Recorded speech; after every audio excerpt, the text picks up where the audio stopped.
Əmək və Əhalinin Sosial Müdafiəsi Nazirliyinin sosial layihəsi üzrə satışa çıxarılan mənzillərdən son aylarda daha 40-ı satılıb. Satışı hazırda davam edən, kvadrat metri bazar qiymətindən xeyli aşağı olmaqla 435-830 manat aralığında olan mənzillər Bakının Ümid qəsəbəsində, Abşeron və Samux rayonlarında yeni yaşayış kompleksləridir. Onların hər biri 3 və 4 otaqlıdır, tam təmirlidir və istifadə olunmayıblar. Çıxarışlar olan bu mənzilləri ipoteka krediti ilə də almaq mümkündür. Bir şəxs bir neçə sayda mənzil əldə edə bilər və burada heç bir məhdudiyyət tətbiq edilmir. Onu da qeyd edeyim ki, mənzillərin seçilməsi üçün vətəndaşlarımız ms.sosial.gov.az saytına daxil olaraq burada istədikləri kompleks üzrə mənzillərə baxa bilərlər və həmin mənzilləri seçim etdikdən sonra bron et düyməsi vasitəsilə bron edirlər. Bir mənzili 3 şəxs bron edə bilər. İlk bron edən şəxs mənzili almasa, alış hüququ bron etmiş digər şəxsə keçir. Mənzili bron edərək alan şəxslə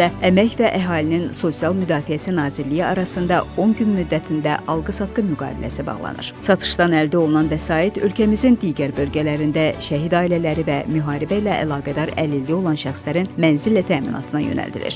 Əlavə məlumat üçün 142 çağrı mərkəzinə müraciət etmək mümkündür.